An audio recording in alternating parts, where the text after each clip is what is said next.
സാജിദ സാജി കോഴിക്കോട് മണ്ണിലേക്ക് കാലുകുത്തുന്നു എന്നൊരു വാർത്തയാണ് ഇപ്പോൾ വന്നുകൊണ്ടിരിക്കുന്നത്.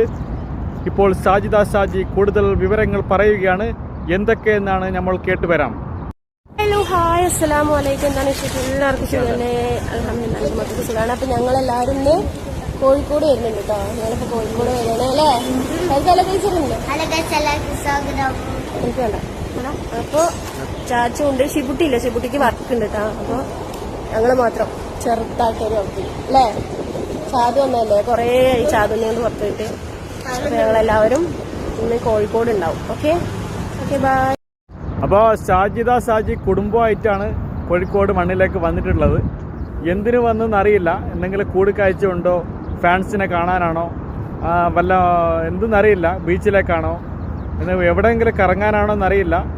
അപ്പോൾ നല്ല കാര്യത്തിനായിരിക്കും സാജിദ സാജി വന്നത്. എന്തായാലും സാജിദ കോഴിക്കോട് മണ്ണിൽ എങ്ങനെയാണ്, കോഴിക്കോടൊക്കെ കറങ്ങിയോ? എന്താണ് കോഴിക്കോടിൻ്റെ വിശേഷങ്ങൾ? പോകുമ്പോഴേക്ക് സാജിദ കോഴിക്കോട് അലുവ, അത് ഉലുവ എന്താ അലുവ, അത് വാങ്ങിയിട്ട് പോകണം കേട്ടോ. ഞാൻ കഴിഞ്ഞ പ്രാവശ്യം നാട്ടിൽ വന്നിട്ടാകുമ്പോഴേക്ക് അവിടെ പോയിട്ടുണ്ടായി. അവിടെ മിഠായി തെരുവിലാണ് നല്ല അലുവാക്കി കിട്ടുന്നത്. അപ്പോൾ സാജിദ സാജി അതൊന്ന് വാങ്ങിയിട്ട് മക്കൾക്കൊക്കെ കൊടുക്കണം കേട്ടോ. മക്കളൊന്ന് ഉഷാറാവട്ടെ.